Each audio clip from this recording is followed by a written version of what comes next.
Good afternoon and welcome to another episode of the Idaho House Republicans podcast, where you get to learn a little bit more about the legislators that you have sent to the State House. And today we have an amazing guest. His name is Representative Josh Tanner. He represents Legislative District 14 in Seat B, and he's in his second term. Let me tell you a little bit about Josh. He was raised in the Treasure Valley, so he's a pure Idahoan. He got his executive MBA and BS, a Bachelor of Science from BSU. And he's on the Eagle Fire Commission. He's been the chair since 2018. He's an entrepreneur. He owns 3 businesses, and he runs them out of the great city of Eagle.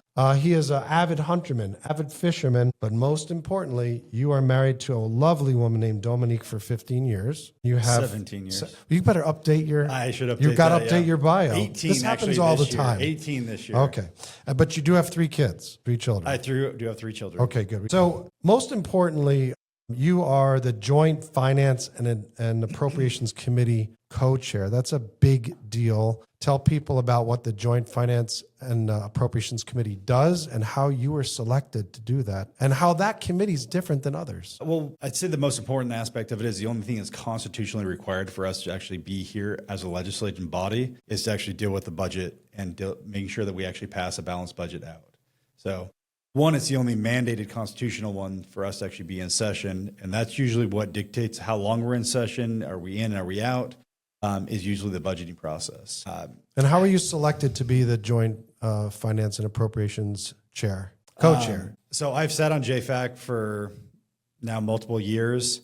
I really enjoyed sitting on the committee, did not want to be co-chairman, but Representative Horman took a job with the Trump administration. Yeah. So she got an amazing opportunity and she jumped at it. I'm really happy, and I'm happy that it's going really well for her. She's going to do some amazing things. And she works with Alex Adams, I believe, right? Yep. Alex is over there. She's working underneath him, actually. Works with RFK, under RFK's group. So they looked at who could actually do this job. At that point in time, I was sitting assistant majority leader. You can't really do both jobs, even though I guess technically you could, but it wouldn't work really well. Precedent doesn't have it that way. You don't usually chair a committee and in leadership at the same time. That's correct. Yep. So, but you were tapped by the Speaker of the House to become the co-chair and represent the House's voice in this process. Well, he did ask me at first, and I told him no. And then the next time it might have been a little more colorful than just no. In the end, I knew that I was probably the one that should go do it for this year. I figured I'd do it for a year, reevaluate, see how things are going, and see if it's something I want to continue to do. Or if well, having known a little bit about you, Representative Tanner, during the summer, like when you guys were the part-time legislature, you were never considered a part-time job. You were always pouring into the numbers, pouring into the budgets, getting involved in the DOGE effort here in Idaho. You've always been kind of a numbers person, like the budget-driven person. Very much. I look at it, I mean, when you really look at the state, how we operate, it's the budget that drives that. It's the budget that actually has the most means from shifting away from an area that we don't want to go down or to an area that we need to actually build up.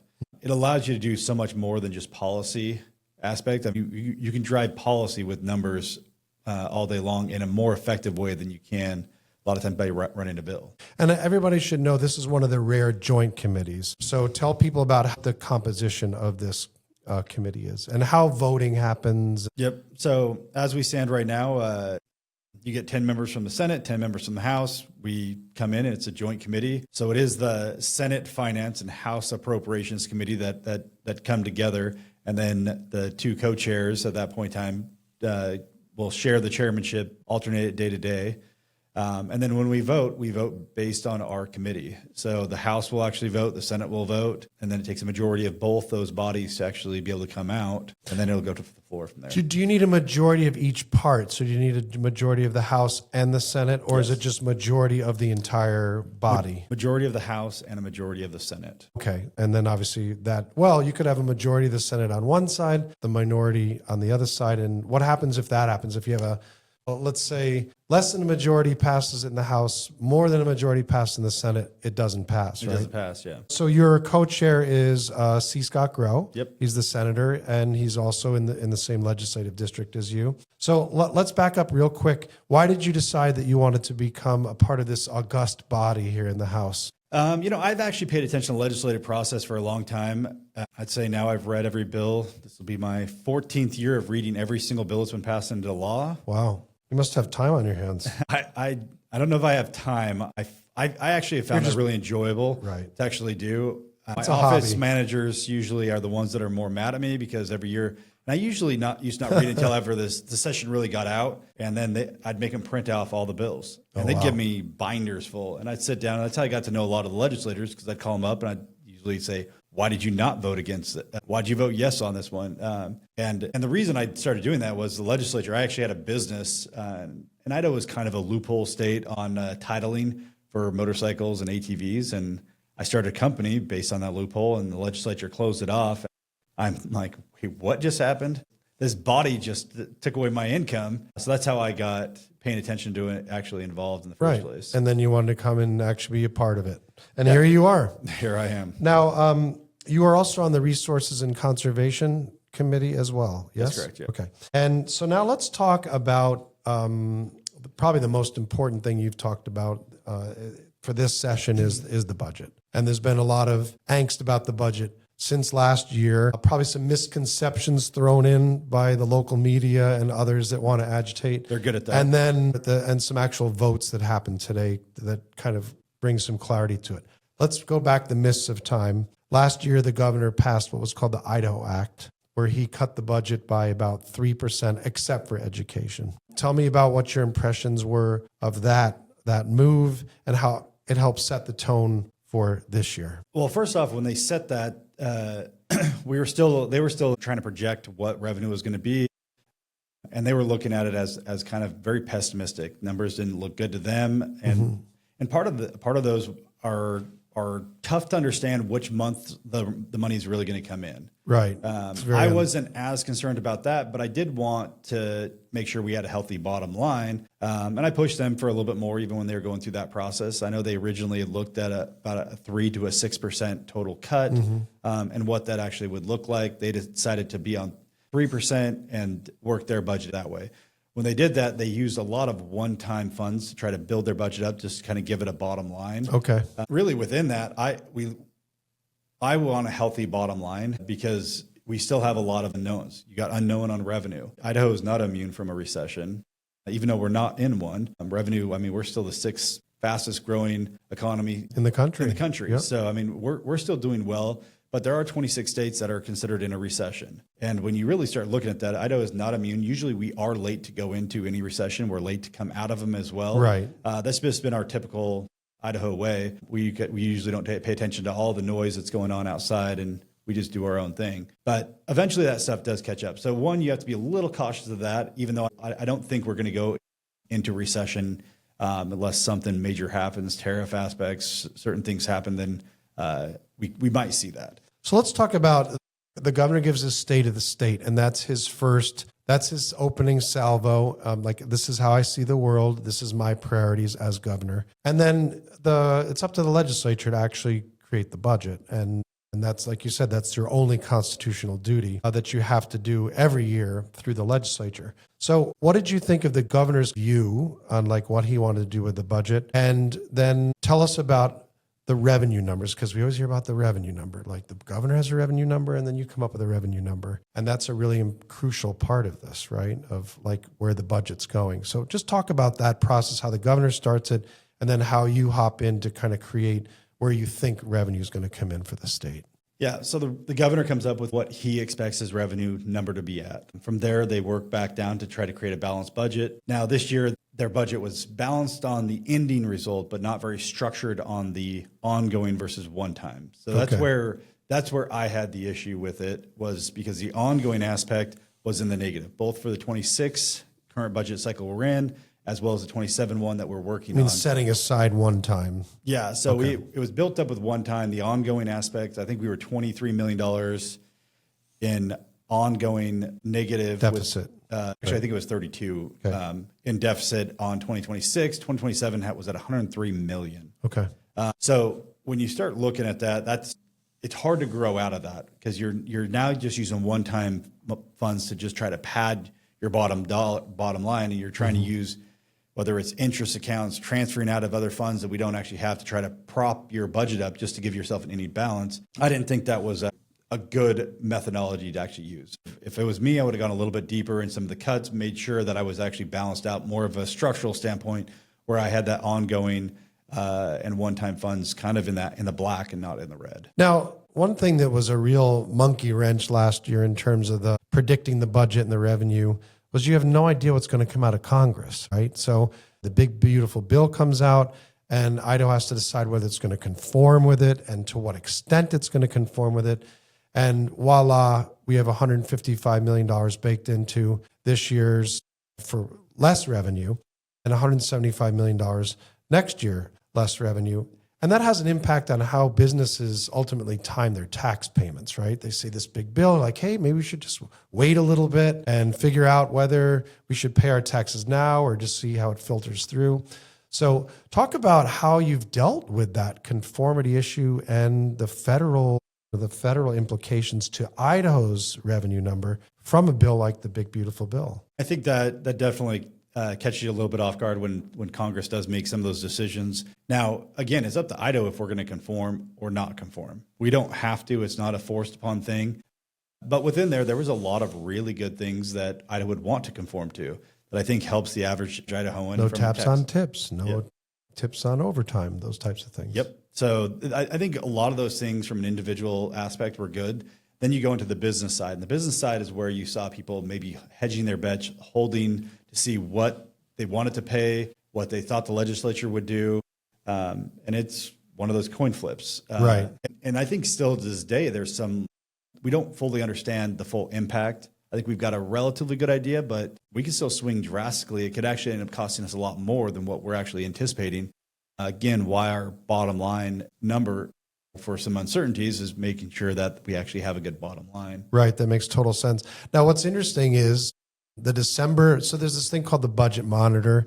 It's a resource. You can actually find it on the legislative website. And man, did December get a lot of attention. December's Budget Monitor comes out and it shows a potential $40 million deficit for the ending balance of the upcoming fiscal year. And everyone started to freak out. And then lo and behold, the January one comes out and it's $106 million to the positive. The February one comes out, it's $118 million to the positive. And a lot of that, by the way, was individual taxpayers holding their own, but then now seeing an influx of business taxes kind of maybe catching up, maybe taking a pause with the Big Beautiful Bill, see how it's going to be digested. Your thoughts on that? Because we don't hear now from the media that we're back with a surplus, right? No, they don't usually like selling that one. I think some of the numbers that were put in for the months for the revenue, what they were expecting, I think that was part of the issue. In my opinion, the December revenue, they were too far under in general. I think they were too far up on some of the other ones. And in the end, you do move through month to month, but you're looking at that longevity piece of what are we going to end at? Yeah, November's revenue came in, December the report came out, and that's where we looked. It didn't look good. So the governor based his budget off what he had. Yeah, right? what he had. Yeah, it's reality. The legislature comes in and we get the January report that comes out for December revenues. And that's as we're working through setting what we're going to set revenue at. We looked through that. You had wild differences between the tax commission to the governor. And we kind of end up landing in between. Really, we went with the committee median. So there was the average and the median. They were right kind of neck and neck. And that's what we picked. We really didn't try to pick. We tried to go within everybody to the middle, and that's what we decided to go. It was a safe place to actually be at. I still think the revenue is going to be a little bit better than what we actually projected it, but it's not drastic. But the bottom line is, and it goes back to the point you made earlier, last year the legislature left $450 million of kind of cushion. And that's the whole point, is that you want to have that cushion and you always want to maintain that level of cushions. As you went into the budget process, I imagine this year, you're thinking in your mind, well, we still want that kind of level, but how are we going to get there? So tell us about what your recommendation was in terms of the budget. Did you recommend the budget being up, flat, down? What's the recommendation? Well, first off, we get the budget. And so 2026, we actually all of a sudden added $152 million more than what the governor projected from a revenue standpoint. That's what you thought. Yep. So that's what the legislature. The legislature. So that's what we put in. Perfect. So we've got that in. Then all of a sudden we don't have conformity within 2026 for the 2025 tax filers. For your taxes you're getting ready to file this year.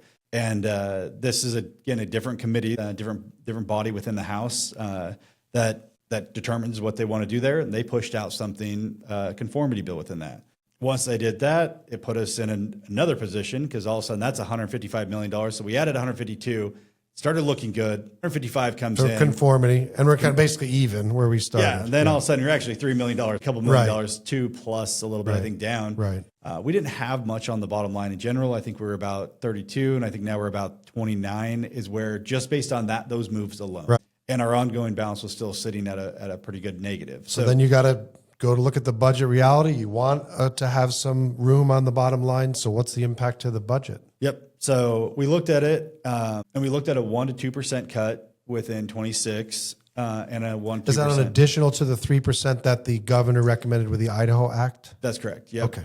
So we looked at that to help bridge our bottom line to make sure that we had that ongoing thing structured. Yes. So within that, we decided to just do a 1% cut in 2026. I personally would have liked to see an additional 2 just in 2026. I think it would have set us in a better position, but a lot of people felt like it was too deep. And so 1% got in 2026. Then we go into 2027. I personally wanted the 3% in 2027. We ended up settling on an additional 2%. Okay. And really we're now sitting with a positive ending balance from the ongoing standpoint as we sit right now at about $45 million. Not great. Our overall ending balance is about $164 million. But when you start looking at that, $97.5 million is interest that the governor had put in his budget that was used to transfer to build up that ending balance. When we got the 2027 budget from the governor, he had $25 million on the bottom line, $103 million negative in the ongoing, and $125 million on the bottom line. Understand. That was about as squeaky tight as you can when you're looking at the size of the budget we're actually dealing with. That's not much. So Representative Tanner, remind us, a couple of years ago, the process of the budget changed. That's correct. At one time, all the budgets came last minute. They're the last few things that were done every session. Now they're broken into 2 pieces. Tell people about how that's changed and whether you think that change has been for the good or the bad.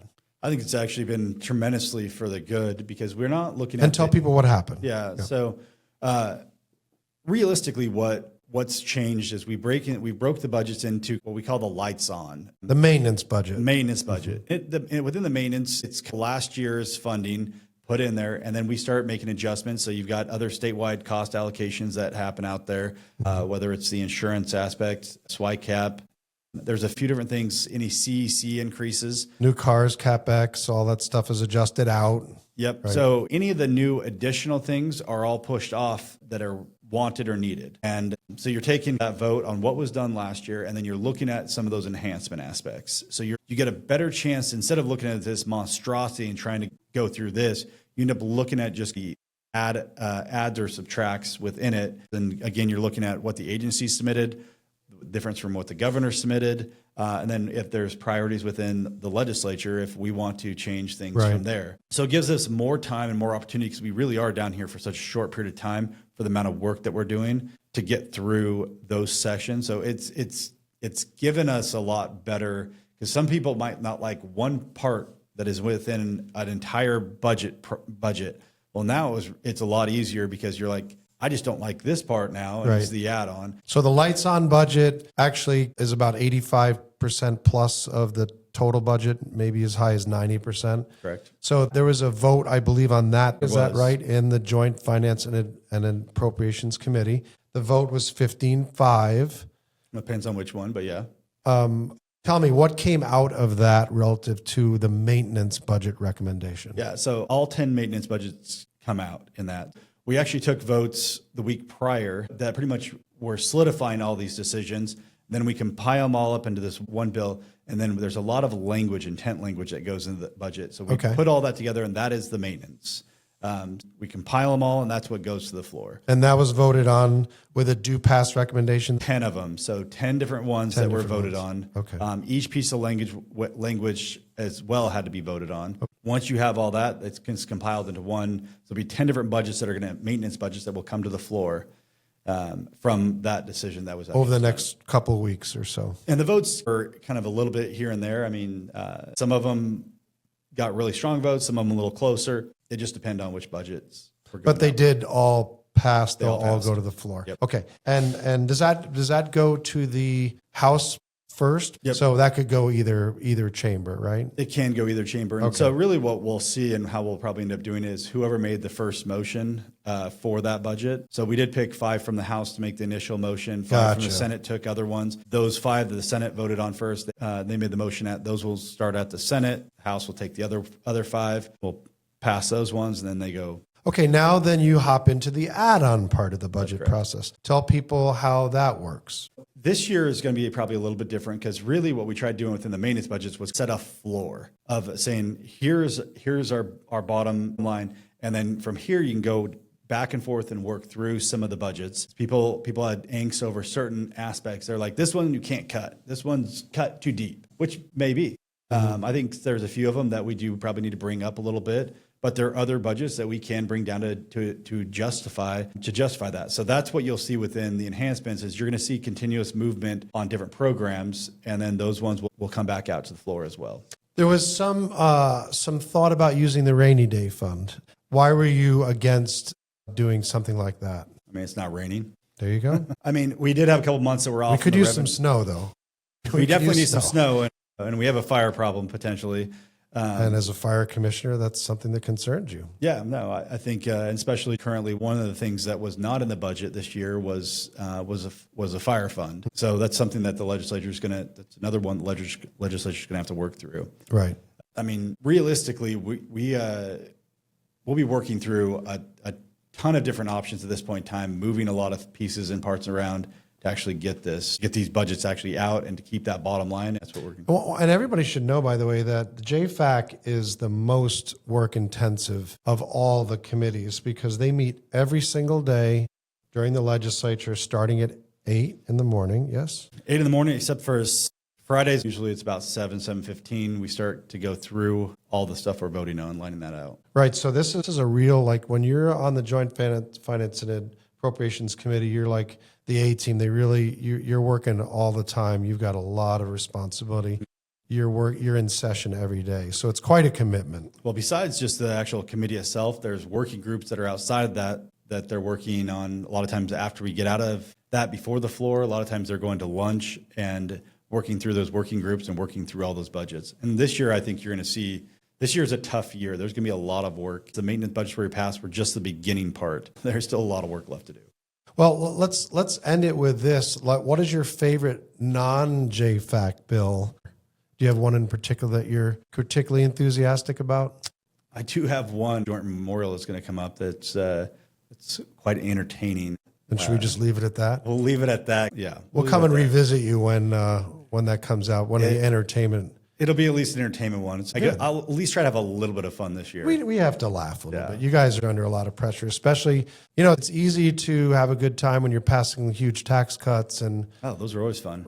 When the budget's tougher, it's a tougher job. So thank you for doing it. Just lastly on your rainy day fund questions, what we look at within that rainy day fund is you really want to be able to get us through about 3 years and you're still going to probably make some cuts and you're backfilling at that point in time, but you're always hoping because that 4th year, usually you're running out, or if you're out of your reserve funds when you go into those recessionary times, and you want to make sure that you can make yourself through that 4th year. Because if you can't, and we're not coming back in revenue, that's where we really run into a tough time. So I think we sit in a healthy balance right now, but we can blow through that very fast. And I think once they start down that path, you're going to see the same thing happen in 28, 29, and you're just going to be bleeding out until we actually hit a recession. I think the difficult decisions that this body made within JFAC right now is the smart one. Right. God forbid the recession, but it does happen. It does.